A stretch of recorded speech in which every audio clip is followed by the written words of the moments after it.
Hello hi friend, मैं Bittu Tiwari. Friends, आप सभी का हमारे यूट्यूब चैनल पे स्वागत है। यदि आप चैनल पे नए हैं तो चैनल को सब्सक्राइब कर लीजिए ताकि हमारे द्वारा दी जाने वाली नए नए वीडियो की नोटिफिकेशन आप तक सबसे पहले पहुंच सके। जो आपका paper CSIR net GRF mathematical science के अंदर जो आपका था किसका, जून 2021 का, और पेपर कब हुआ, 16 फरवरी 2022 को। यदि हम पेपर एनालिसिस की बात करें तो ओवरऑल जो है बिल्कुल इजी दिया गया था, ठीक है। बट यहाँ पे प्रॉब्लम ये थी कि जो यहाँ पे स्टूडेंट्स का सेंटर था वो जो है, जो उनकी चॉइस थी उससे कहीं आगे दे दिया गया था, ठीक है। उनको जो है ट्रेवल करने में थोड़ी सी असुविधा हुई, लेकिन जो पेपर था वो बिल्कुल आसान सा पूछा गया था, ठीक है। जो हमें एनालिसिस करने के बाद ये डिसाइड मिला है डिसीजन, वो बिल्कुल इजी पेपर था। पार्ट बी की बात करें तो पार्ट बी में भी जो है कुछ क्वेश्चन ऐसे थे जो कि आपको बिल्कुल इजी देखने को मिल रहे होंगे, लेकिन जो है पार्ट सी में भी सिमिलरली ऐसे ही है। बट यहाँ पे जो है आपको वही क्वेश्चन सोल्व करने हैं जो आपके इजी थे, ठीक है। समझ रहे हैं बात को। जो टफ क्वेश्चन था उसको आपको जब आंसर शीट मिलेगी या फिर जो है आपको वो क्वेश्चन तब सॉल्व करना है जो यदि आपको अपने माइंड को एक्सटेंड करना है तब जाके आपको उस पर टाइम देना होगा, जो क्वेश्चन आपसे एग्जाम के अंदर कम टाइम में सोल्व नहीं हो रहे थे, ठीक है। वो जो है क्वेश्चन आपके लिए तब के लिए था जो बिल्कुल इजी क्वेश्चन थे, उनको सोल्व करने का जो टाइम था वो आपका एग्जाम के अंदर था, ठीक है। ओके, ये तो रहे एग्जाम की बात, बिल्कुल इजी था। पार्ट ए की बात करें तो वो भी एवरेज ही था। पार्ट बी की बात करें तो इजी था। पार्ट सी की भी यदि हम बात करें तो ये भी आपका बिल्कुल इजी ही पूछा गया था, क्योंकि आपको 20 ही पार्ट सी से करने थे, ठीक है, ओवरऑल 40। अब यहाँ पे जो है इजी क्वेश्चन के बीच में क्या होता है कि थोड़े से tough question, lengthy question, straight forward question, ये चीज़ें डाली जाती है, ठीक है। यदि आप A to Z करने के लिए लग जाएंगे तब आपको क्या है, बीच बीच में फंसना पड़ेगा, रुकना पड़ेगा। लेकिन यदि आपकी प्रैक्टिस है, हम उन्हीं क्वेश्चन को सोल्व करेंगे। मान लीजिए क्वेश्चन नंबर फर्स्ट है पार्ट बी का, ये हमें आ रहा है या नहीं आ रहा है, नहीं आ रहा है तो हम आगे बढ़ेंगे। हमारे पास जो है 25 सोल्व करना है, बहुत सारे क्वेश्चन है, तो यहाँ पे कोई क्वेश्चन आपके लिए इजी रहेगा, कोई क्वेश्चन जो है किसी और स्टूडेंट्स के लिए इजी रहेगा, ठीक है। समझ रहे हैं बात को। इस तरीके से पैटर्न बनाया जाता है। जो जो आपको इजी लगे एग्जाम के अंदर वही क्वेश्चन डिस्कस कीजिए, वही क्वेश्चन को सोल्व करने की कोशिश कीजिए। जो नहीं आता उस पर बिल्कुल फोकस ही मत कीजिए, ठीक है। फिर भी आपका जो मार्क है वो अच्छी रैंक आ सकती है, ठीक है। तो यहाँ पे यदि आपका पेपर अच्छा हुआ है या नहीं हुआ है तब भी आपको हताश होने की ज़रूरत नहीं है, निराश होने की ज़रूरत नहीं है। आप जो है स्टडी करेंगे, आपको सक्सेस मिलेगी।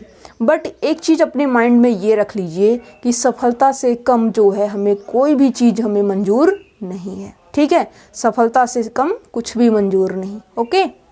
तो यहाँ पे जो है एक क्वेश्चन था जिसके अंदर यदि हम बात करें तो ये क्वेश्चन आपके रियल एनालिसिस का क्वेश्चन था, बिल्कुल ईजी क्वेश्चन था, ठीक है।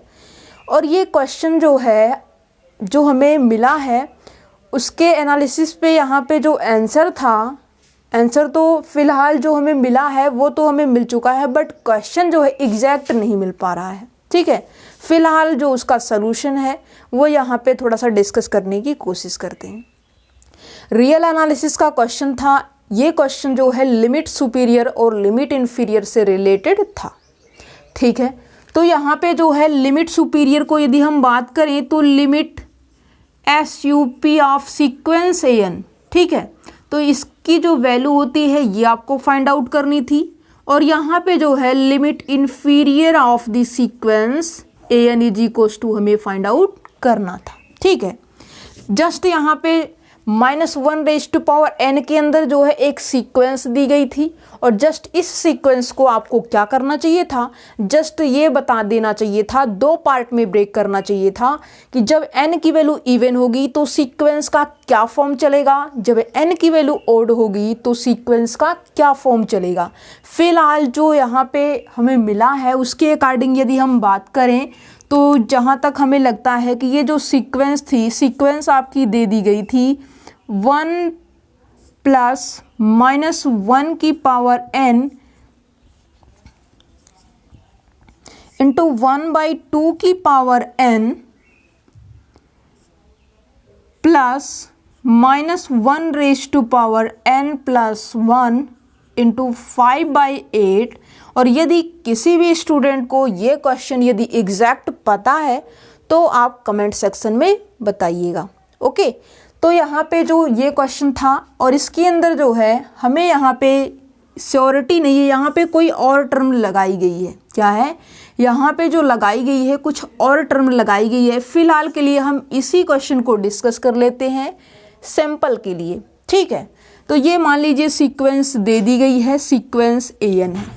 ओके, सीक्वेंस an हमारी ये दे रखी है और इस सीक्वेंस को हमें क्या करना है, इस सीक्वेंस की हमें लिमिट सुपीरियर और लिमिट इन्फीरियर फाइंड आउट करना है। और यदि हम ऑप्शन की बात करें तो ऑप्शन में इस तरीके से यहाँ पे जो सुप्रीमम है और जो यहाँ पे इन्फीमम है, सॉरी पहले इन्फीमम था फिर सुप्रीमम दिया गया था। ठीक है, और बी ऑप्शन में भी सिमिलरली ऐसे ही था। और यहाँ पे जो आंसर आया था वो इन्फीरियर की वैल्यू हमें लगती है कि यहाँ पे 11/8 और ये जो है सुपीरियर, लिमिट सुपीरियर की जो वैल्यू है ये हमारा 13/8 ऐसा कुछ आया था। समझ रहे हैं बात को। फिलहाल के लिए ये क्वेश्चन एग्जैक्ट नहीं है। ठीक है, हम बार बार बता रहे हैं कि ये क्वेश्चन एग्जैक्ट नहीं है। फिलहाल उस क्वेश्चन का ये जो है हम सैंपल लेने की कोशिश कर रहे हैं। इसी तरीके से इस क्वेश्चन को सोल्व किया जाना चाहिए था। ठीक है, जब भी आपने इस टाइप के क्वेश्चन को प्रीवियस ईयर में भी देखा है कि जब भी -1 की पावर n हो तो सीक्वेंस को इवन और ओड में ब्रेक किया जाता था। जब n की वैल्यू इवन होती तो सीक्वेंस क्या है, फिर n की वैल्यू ओड है तो सीक्वेंस क्या है। फिर हम क्या कर देते थे, limit n tends to infinity apply कर देते थे, इवन वाले फंक्शन में भी सीक्वेंस के और ओड वाले सीक्वेंस में भी। ठीक है, जो वैल्यू थी अप्लाई करने के बाद दो हमें अलग अलग वैल्यू मिलती। दोनों वैल्यूज में जो सबसे कम वैल्यू होती वो हमारा लिमिट इन्फीरियर कहलाता और जो मैक्सिमम वैल्यू होती वो हमारा लिमिट सुपीरियर कहलाता था। ठीक है, और यहाँ पे यदि थोड़ा हम डिटेल में डिस्कस करें तो जो कन्वर्जेंट सीक्वेंस होती है, क्या है, जो कन्वर्जेंट सीक्वेंस होती है, मान लीजिए सीक्वेंस an है जो कि कन्वर्जेंट है और वो मान लीजिए कि सीक्वेंस जो कन्वर्जेंट है वो पॉइंट 1 के ऊपर कन्वर्ज करती है। इसका मतलब जो इस सीक्वेंस है जो 1 के ऊपर कन्वर्ज करती है, इसका limit superior as well as limit inferior की जो वैल्यू होगी वो 1 आएगी। ठीक है, यदि डाइवर्जेंट है और डाइवर्ज कहाँ पे करती है, प्लस का इन्फिनिटी पे, तो उस केस में जो इसका लिमिट इन्फीरियर है वो भी प्लस का इन्फिनिटी आएगा और जो लिमिट सुपीरियर है वो भी प्लस का इन्फिनिटी आएगा। ठीक है, ये जो चीज़ें हैं ये आपके माइंड में कब होंगी, जितनी ज़्यादा आप क्वेश्चन को सोल्व करेंगे वहाँ से आपको क्वेश्चन को सोल्व करने का पैटर्न पता चलेगा। और जितनी ज़्यादा आप थ्योरी को स्टडी करेंगे, जितना डीप स्टडी करेंगे, जितनी बार करेंगे, हर बार कुछ ना कुछ नया सीखने को मिलेगा। ठीक है, यदि आप सीरियसली स्टडी करते हैं, सीरियसली आप किसी चीज़ को स्टडी करते हैं, मान लीजिए कि कोई आपका डेफिनीशन है और डेफिनीशन को जितनी बार आप पढ़ेंगे हर बार कुछ ना कुछ आपका जो माइंड है वो नया करने की कोशिश करता है। उसको जो है एक तरीके से ये नहीं कि हमने जो है इसको क्रैमर कर लिया, मतलब रटा मार लिया, तो इस तरीके से मत करिए। यदि आपने उस क्वेश्चन को, जो आपका क्वेश्चन है या फिर जो आप डेफिनेशन स्टडी करते हैं उस पर सर्च कीजिए पहले थोड़ा सा। समझ रहे हैं, अभी आपके पास बहुत टाइम है।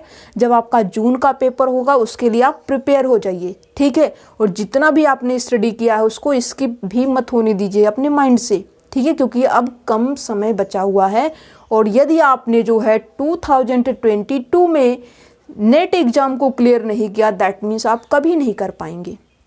ठीक है, ये मान के चलिए। ओके, क्योंकि आपको यहाँ पे जो दिया गया है, कितने अटेम्प्ट मैक्सिमम आपको 4 अटेम्प्ट इस ईयर देखने को मिलेंगे। फिलहाल के लिए क्या होता है क्या नहीं होता है वो CSIR के ऊपर डिपेंड करेगा, ठीक है, वो तो उसकी मर्जी है, ठीक है। जैसे कि वो जो सबका एग्ज़ाम सेंटर था आप लोगों का, वो आगे पीछे कर दिया, जो आपके लिए सूटेबल था वो आपको नहीं दिया गया, समझ रहे हैं बात को, वो उसकी मर्जी है, कुछ भी कर सकते हैं। तो फिलहाल हमारे हाथ में क्या है, हमारे हाथ में सिर्फ यही है कि जो आपकी थ्योरी है, जो स्टडी है, जो रिजल्ट है, उसको बरकरार बनाए रखें, एक कंटिन्यूटी के साथ वर्क करें, ताकि हम भविष्य के अंदर जो आने वाला कल है उसको शानदार बना सकें, ठीक है। तो यहाँ पे यदि हम इसको इवन और ओड में ब्रेक करें, जब यहाँ पे n की वैल्यू इवन होगी तो यहाँ पे जो है n की वैल्यू इवन, और इवन का मतलब पावर 2 कर दीजिए, तो यहाँ पे जो है 1 + 1/2 की पावर n, और n की वैल्यू यहाँ पे जो है जब क्या हो जाएगी, इवन होगी, n = 2 पे 2 + 1 3 हो जाएगा, ये हो जाएगा -5/8, और ये हो जाएगा लिमिट, सॉरी अब यहाँ पे बाद में limit n tends to infinity अलग से अप्लाई कीजिए, इस पे भी अलग से और इस पे भी अलग से, जब n क्या है, इवन है, ठीक है। जब n हमारा ओड नंबर है, ओड है तो -1 की पावर n क्या दे देगा, नेगेटिव वैल्यू देगी, तो ये हो जाएगा 1 - 1/2 की पावर n। ये जो टर्म है ये तो श्योर है कि ये टर्म था, ठीक है, बट इसके आगे जो मिस्टेक की गई है वो हमें डिसाइड नहीं हो पा रहा है। अब यहाँ पे जो है ओड है, ओड का मतलब 3 + 1 क्या है, 3 + 1, दैट मीन्स ये पॉजिटिव का वैल्यू दे देगा, और ये हो जाएगा प्लस का 5/8, और इस पे भी limit n tends to infinity apply होगा, n tends to infinity, base 1 से बड़ा, पावर इन्फिनिटी, वैल्यू इन्फिनिटी, और 1/∞ की वैल्यू टोटल 0, ओके। तो फाइनली ये हो जाएगा 1 - 5/8, 8 × 1 = 8 - 5 3/8, क्या है, ये हो जाएगा 3/8। बट जो फिलहाल जो क्वेश्चन आपका था उसके अंदर जो है ये आ रहा था 11/8, क्या है, 11/8, ठीक है। अब इस पे आ जाते हैं, n tends to infinity put करते हैं, तो इसकी यदि हम वैल्यू की बात करें तो ये हो जाएगा 0, और ये 1 + का 5/8, 8 × 1 = 8 + 5, तो ये हो जाएगा 13/8, क्या है, 13/8। और इसके अंदर जो है जो बड़ी वैल्यू है वो लिमिट सुपीरियर को रिप्रेजेंट करेगी, और इसके अंदर यदि हमारी जो छोटी वैल्यू है वो लिमिट इन्फीरियर को रिप्रेजेंट करेगी। और क्लियरली यहाँ पे जो डिनोमिनेटर है क्या है, ये जो लिमिट सुपीरियर और लिमिट इन्फीरियर आ रही है ये हमारा जो है नोमिनेटर अपन डिनोमिनेटर के फॉर्म में है। फिलहाल यदि यहाँ पे डिनोमिनेटर की बात करें तो सेम है तो प्रॉब्लम ज़्यादा नहीं है, ठीक है। यदि यहाँ पे डिनोमिनेटर सेम ना होता, डिस्टिंक्ट होता, तो यहाँ पे इसको जो है पॉइंट में पहले कन्वर्ट करते, 0 पॉइंट समथिंग दैट जो भी आता, ठीक है, या फिर जो है इसको पॉइंट में कन्वर्ट करते, फिर देखते कि कौन बड़ी वैल्यू है और कौन छोटी वैल्यू है। जो बड़ी वैल्यू होती है वो हमारी लिमिट सुपीरियर। फिलहाल के लिए यहाँ पे ये चीज़ें डिनोमिनेटर सेम है, और यहाँ पे 13 जो है ग्रेटर देन है 3 से, इसका मतलब ये जो वैल्यू आएगी ये बड़ी होगी इन कंपैरिजन टू दिस। और लिमिट सुपीरियर पहले यहाँ पे दिया गया था सेकेंड टप्पल में, और यहाँ पे जो फर्स्ट टप्पल, इसका फर्स्ट टप्पल जो है ये हमारा जो है लिमिट इन्फीरियर वाला था, और जो लास्ट वाला था ये लिमिट सुपीरियर का था, ठीक है। इसका मतलब इस क्वेश्चन के अंदर यदि हम बात करें तो लिमिट इन्फीरियर की जो वैल्यू थी वो हमारी आ रही थी 3/8, और लिमिट सुपीरियर की वैल्यू 13/8 आ रही थी, क्या है, 3/8 आ रही थी, और यहाँ पे जो है हमारा 13/8 आ रहा था, ठीक है। और जो क्वेश्चन था उसके अंदर आपका ये आ रहा था। क्वेश्चन को इसी तरीके से सोल्व करना चाहिए था। क्या क्वेश्चन के अंदर कुछ था? कुछ भी नहीं। कौन सा क्वेश्चन था? पार्ट बी के अंदर क्वेश्चन था। मैक्सिमम यदि हम बात करें एग्जाम के दौरान आपको जस्ट 1.5 मिनट के अंदर आप क्वेश्चन को इसको सॉल्व कर सकते थे, ठीक है। और ऐसे ही यदि आपको कोई क्वेश्चन है जिसको आपको अच्छे से पता है तो उसको आप कमेंट सेक्शन में लिखिए, उसकी वीडियोज हम आपको प्रोवाइड करेंगे। Okay, thank you for watching my video.